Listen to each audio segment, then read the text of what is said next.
गाड़ी जब भी आप नई परचेज करते हो और नई गाड़ी लेने के बाद पहली सर्विस 1000 किलोमीटर पे होती है। आपने ये कहते हुए सुना होगा पहली सर्विस करा लीजिए आपका माइलेज बढ़ जाएगा। एक सर्विस के बाद ही माइलेज खुल के आता है, या फिर पहली सर्विस में ये वाली चीज़ें आप चेक करा लेना। एक्चुअल में पहली सर्विस में होता क्या है, इस 1000 किलोमीटर वाली सर्विस में क्या माइलेज बढ़ता है, क्या करने से माइलेज बढ़ता है, या फिर नहीं बढ़ता तो क्या नहीं किया जाता है जिसकी वजह से नहीं बढ़ता है, और खास चीज़ें आपको ध्यान रखने की क्या होनी चाहिए फर्स्ट सर्विस में। और कुछ लोग तो ये भी कहते हैं कि फर्स्ट सर्विस का मतलब होता है कि सिर्फ गाड़ी को वॉश करके आपको दे देते हैं, सिर्फ रूटीन चेकअप करते हैं। जैसा भी होगा वो सारी चीज़ें आपको दिखाऊंगा। कोशिश करूंगा इस वीडियो को ज़्यादा से ज़्यादा इन्फॉर्मेटिव बनाने की। जो चीज़ें आपको जाननी चाहिए वो सारी चीज़ें बताऊंगा, एक एक पार्ट दिखाऊंगा क्या करते हैं ये लोग फर्स्ट सर्विस के अंदर। मेरी गाड़ी 1000 किलोमीटर चल चुकी है, कंप्लीट हो गए हैं, और इस 1000 किलोमीटर वाली सर्विस को मैं अब करा रहा हूँ। कंपनी का रिकमेंडेशन होता है कि या तो 1 महीना या फिर 1000 किलोमीटर जो भी पहले हो वो करा लिया जाए। और इसके बाद जो माइलेज कितना आएगा वो भी आपको बता दूंगा। अभी लोकल का माइलेज जो चल रहा है, लोकल और हिल का मिला के, ये देखो जी 16.5 का माइलेज चल रहा है अभी इसका। और इसमें सिर्फ लोकल गाड़ी चली है और हिल पे चली है, अभी हाईवे पे गाड़ी चली ही नहीं है। ये सारा जो मेरी रनिंग हुई है 1000 किलोमीटर की, ये लोकल और हिल में ही है। तो अभी बाकी मैं आपको चीज़ें अंदर चल के दिखाता हूँ। अभी देखो जी, ये लगा दिया इन्होंने, बाकी मार्किंग वगैरह कर दी गाड़ी पे,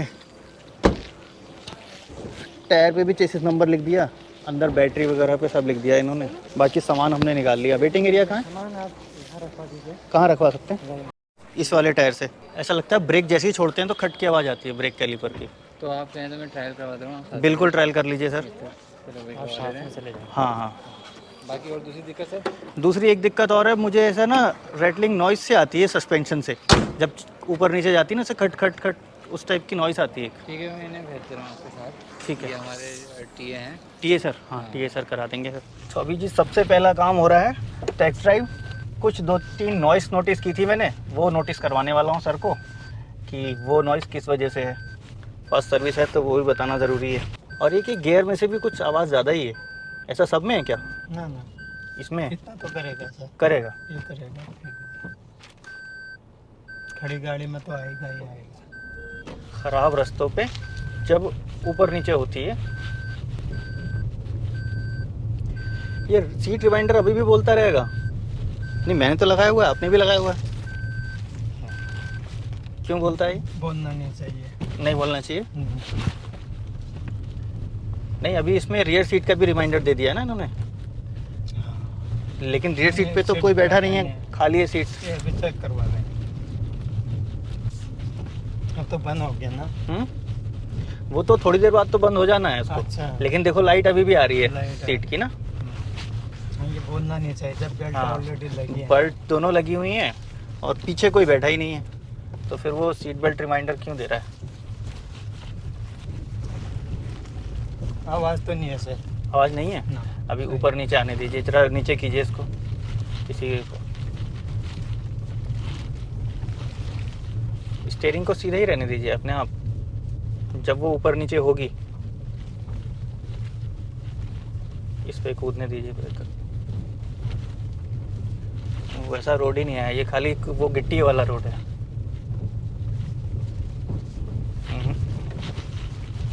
जब ऊपर नीचे ऐसे ऐसे गाड़ी होती है तब जाके वो आवाज़ करती है। कोई बात नहीं, फिलहाल नेक्स्ट में दिखा लेंगे, लेकिन वो देख लिया। और ब्रेक वाला चेक कीजिए, ब्रेक को सिर्फ छोड़ने पे आप, ये आई आवाज़, ये खड़ा कर दी, रोक दीजिए गाड़ी को इसी जगह पे, बताऊंगा अभी। रोक दिया, अब ब्रेक पे से पैर हटाइए, एकदम से तेज़ी से हटा लीजिए, आगे से खट से आवाज़ आती है। ये तो आएगी जो फ्री प्ले है ना सर। नहीं नहीं, पैडल की आवाज़ नहीं है, पहिए से। पहिए तो वो साफ हो जाएगा, रेस्ट है। रस्ट है क्या? रेस्ट होगा ना, वो तो वो चीज़ अलग है। जो ये आवाज़ आ रही है तो इसकी है कि जो फ्री प्ले है, लीवर ऊपर नीचे करेगा तो इतनी आवाज़ आएगी। नहीं, कैलिपर के पास से खट से आती है आवाज़ छोड़ते समय ब्रेक में, बाकी गाड़ियों में नहीं आती है, ऐसे नहीं आएगी वो। जब गाड़ी खड़ी है तब आपको फील होती है, चुपचाप खड़ी है गाड़ी, अपने ब्रेक से पैर हटाया, वो खट से आवाज़ बाहर से आती है। ब्रेक पे पैर रख के सडनली ब्रेक से हटा देना है पैर, फिर देखेंगे। ये इसी की आएगी। इसकी आएगी। चलिए वहाँ नहीं आएगी। कोई बात नहीं है, तभी आप वहाँ पर गाड़ी जब खड़ी होगी तब चेक पहिया खोलेंगे तब आप देखना। ठीक है मतलब ही नहीं हो वहाँ तो नहीं। खाली पिस्टन ने वो प्रेशर जाता है, पिस्टन ने अपना दबाव बनाया डिस्क पर, ठीक है, वहाँ आवाज़ का मरना। तभी ये फर्स्ट सर्विस में वैसे क्या क्या होता है सर? फर्स्ट सर्विस में जनरल चेकअप होगा आपका, जनरल चेकअप, बॉडी चेक होगी, हाँ, तेल पानी कूलेंट सारी चीज़ें चेक होंगी, बैटरी का पानी हो गया, इलेक्ट्रिक लाइटें सारी चेक होंगी। अच्छा, और कहते हैं कि शोरूम वाले के साथ एक पहली सर्विस के बाद आपका माइलेज बढ़ जाएगा, तो क्या बढ़ जाता है नहीं ऐसे? सर, वो तो आपके ऊपर डिपेंड करता है, आपके ड्राइव पर डिपेंड करेगा। अच्छा, पहली ठीक है। सर्विस से कोई लेन देन नहीं? लेन देन कुछ नहीं, आपके ड्राइव पर डिपेंड करेगा, बाकी टायर प्रेशर पर डिपेंड करेगा, बाकी जो गाड़ी की परफॉर्मेंस है उस पर डिपेंड करेगा। अच्छा, ऐसा कुछ नहीं है कि सर्विस कराई आपने तो वो ना ना माइलेज बढ़ेगा, कुछ भी नहीं, उतना ही देती रहेगी जितना पहले दे रही थी। बिल्कुल बिल्कुल, वो आपके ऊपर ऐसा कोई और ऑयल चेंज वाली सर्विस जो होती है उससे 10,000 रुपये, तो उसमें भी कोई माइलेज बढ़ता है या कुछ नहीं? उससे तो फर्क पड़ेगा उससे फर्क पड़ेगा, ऑयल से। ऑयल जब चेंज होगा तब शायद बढ़ सकता है थोड़ा बहुत। बिल्कुल, वो सही है। और स्टार्टिंग में गाड़ी कम देती है माइलेज, सही है ये? ना ना, स्टार्टिंग ऐसा से ही कुछ पूरा नहीं। पूरा ही माइलेज देने लगती है? बिल्कुल सर, चलिए ठीक है जी, रिकमेंड करते हैं कंपनी, वो तो देगी देगी। वो देगी ही देगी। ये मार्किंग उन्होंने की थी, हम्म, देखो अभी अगर पैर पे रखेंगे ना ब्रेक पे तो आएगी वो आवाज़, और मुझे ऐसा लगता है कि कैलिपर से आती है। ना। अब ऐसे ही खड़े हैं, अब ऐसे ही एक बार ब्रेक पे पैर रखिए,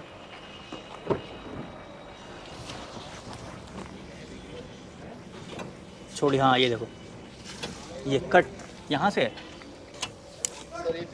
कट कट नहीं बनाए? ना ना बेटा, चलो ठीक है। अच्छा, अलाउ नहीं है क्या? नहीं है। मैंने पूछा था सर से कि तो इसलिए कैसा क्या। तो अभी देखो जी, गाड़ी मुझे रिसीव हो गई, क्योंकि अंदर शूटिंग अलाउ नहीं थी, अंदर कुछ भी मैं शूट नहीं कर पाया।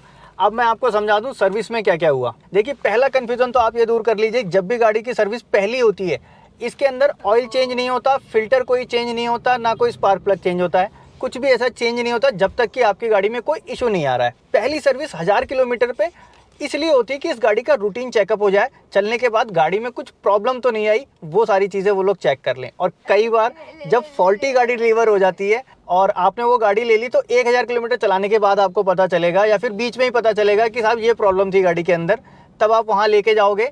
ले जाने के बाद वो पहले तो आपको कोशिश करेंगे कि नहीं जी ऐसा ही है वैसा ही है, फिर देख लीजिए, फिर वो हो सकता है आपको ज़्यादा आप टाइट हो जाओ, तो फिर वो वारंटी में उस चीज़ को करा दें, तब जाके वो चीज़ क्लियर होती है। फर्स्ट 1000 सर्विस में गाड़ी रैम पे लगा के सारी चीज़ें चेक की जाती हैं, बोल्ट वगैरह चेक किए जाते हैं, कोई लूज तो नहीं हुआ, पानी तो बैटरी का कम नहीं हो रहा है, कहीं ऐसा तो नहीं कि गाड़ी के नीचे कोई लीकेज हो रही हो, इंजन ऑयल चेक करेंगे, मतलब एक तरह से रूटीन चेकअप होता है। और इसमें ऐसा कोई भी पहली सर्विस में काम नहीं होता जिससे कि आपको लगे कि मेरी गाड़ी का माइलेज बढ़ जाएगा। ये सिर्फ एक दिमाग का भ्रम होता है कि पहली सर्विस करा ली और सर्विस के बाद गाड़ी का माइलेज बढ़ गया, ऐसा कुछ भी नहीं है। इन लोगों से भी मैंने पूछा, इन्होंने भी बताया कि साहब ऐसा कोई सर्विस से माइलेज बढ़ता नहीं है। और फर्स्ट सर्विस में बिल कितना आता है वो दिखा देता हूँ मैं आपको। ये इनवॉइस दिया इन्होंने मुझे एक, फर्स्ट सर्विस का देखिए इनवॉइस, फर्स्ट फ्री सर्विस 00, कोई बिल नहीं आया। हाँ, एक काम ज़रूर होता है, आपकी गाड़ी पूरी वॉश करके पॉलिश करके ये लोग दे देते हैं। और मैंने 3 प्रॉब्लम नोट कराई थी। पहली प्रॉब्लम क्या थी, ये जो हम ब्रेक छोड़ते हैं तो आवाज़ आती है, ये कोई उनकी प्रॉब्लम नहीं है, इस गाड़ी में ही ऐसा है, थोड़ी सी आवाज़ ज़्यादा आती है और वो आती है आपके ABS मॉड्यूल से, जैसे आप ब्रेक रिलीज़ करते हो। दूसरी एक प्रॉब्लम नोट कराई थी मैंने इनको, एक सस्पेंशन से हल्की सी एक नॉइस आती है अलग सी, जो कि नहीं आनी चाहिए नई गाड़ी में। मैंने उनको बोला, लेकिन उनको वो चीज़ समझ में नहीं आ रही है कि आ रही है या नहीं आ रही है, या फिर हो सकता है उनको समझ में आ रही हो तो बताना ना चाह रहे हो। देखूंगा, अभी तो गाड़ी वारंटी में ही है, अगर वो नॉइस आगे परेशान करेगी तो फिर मैं उस चीज़ को क्लियर आप लोगों को दिखा दूंगा कि नॉइस कैसी आ रही है। लेकिन हाँ, मुझे थोड़ा सा फील होता है कि जब भी गाड़ी खराब रास्तों में जाती है थोड़ी सी एक नॉइस आती है सस्पेंशन से, वो भी फ्रंट से। और ऐसी एक मेल भी आई है मेरे पास, वो भी न्यू ब्रेजा की नॉन हाइब्रिड की, उनको भी ऐसे ही सेम प्रॉब्लम एक आ रही है, लेकिन उनका शायद कुछ केस आगे चला गया, वारंटी में वो लोग मान नहीं रहे। मुझसे अगर नहीं मानेंगे तो वो भी आगे बताऊंगा। अभी ऐसा कुछ बहुत ज़्यादा खास कंसर्न नहीं कि इतनी ज़्यादा नॉइस इरिटेट कर रही हो, लेकिन हाँ थोड़ी बहुत वो कर रही है। तीसरा मैंने इशू नोट कराया था उनको, सीट बेल्ट रिमाइंडर। देखो सीट बेल्ट खोली मैंने, ये लाइट आ गई और ये सीट बेल्ट लगा दी, लाइट चली गई। लेकिन इससे पहले क्या हो रहा था, ये लाइट आती रह रही थी और वो लाइट आ रही थी रियर सीट की वजह से। कंपनी ने अभी रियर सीट में भी रिमाइंडर तो दे दिया, लेकिन सीट के अंदर सेंसर नहीं है, कोई इसमें बैठे या ना बैठे। सीट बेल्ट अगर नहीं लगी है तो ये बोलता रहेगा, तो पिछली सीट पे भी आपको सीट बेल्ट लगा के रखना पड़ेगा, ऐसा इन्होंने मुझे बताया। और इसके अलावा ऐसा कुछ इलाज नहीं है इसका। और ये रियर सीट का रिमाइंडर भी जस्ट अभी आने लगा जब से ये हाइब्रिड सिस्टम हटा है। अब वो रिमाइंडर आ रहा है, तो हमको ऐसा लगता था कि ये रियर सीट का रिमाइंडर है, शायद सेंसर की वजह से आ रहा हो, लेकिन ऐसा कुछ नहीं। उन्होंने बताया रियर सीट में ऐसा कोई सेंसर है ही नहीं, और ये आपको बकल करके रखना पड़ेगा, तब ये आवाज़ नहीं आएगी। तीनों जो इशू थे वो सारे मैंने आपको बता दिए। सर्विस में क्या हुआ वो मैंने आपको समझा दिया। बाकी कोई भी ऐसा काम नहीं होता कि कोई फ़िल्टर, कोई ऑयल या कोई भी चीज़ चेंज करनी हो। ये सिर्फ एक रूटीन चेकअप होता है जो हमने गाड़ी का करवा दिया। और हाँ, मैंने कोशिश की अपने हिसाब से 100% देने की, जो हो सके वो आपको क्लियर दिखाया। अगर मुझे अलाउ होता कैमरा अंदर ले जाना तो और अच्छे से दिखा पाता, फिर भी मैंने अपनी तरफ से आपको सारी चीज़ें बता दी। कुछ रह गया अगर बताने से तो ज़रूर कमेंट बॉक्स में लिख दीजिएगा। मन में कोई सवाल आ रहा हो तो वो भी लिख सकते हैं, या फिर अगर चाहें तो इंस्टाग्राम पे मुझे फॉलो कर सकते हैं। मिलूंगा आपसे नेक्स्ट वीडियो में ऐसे ही किसी इंटरेस्टिंग टॉपिक के साथ। Thanks for watching.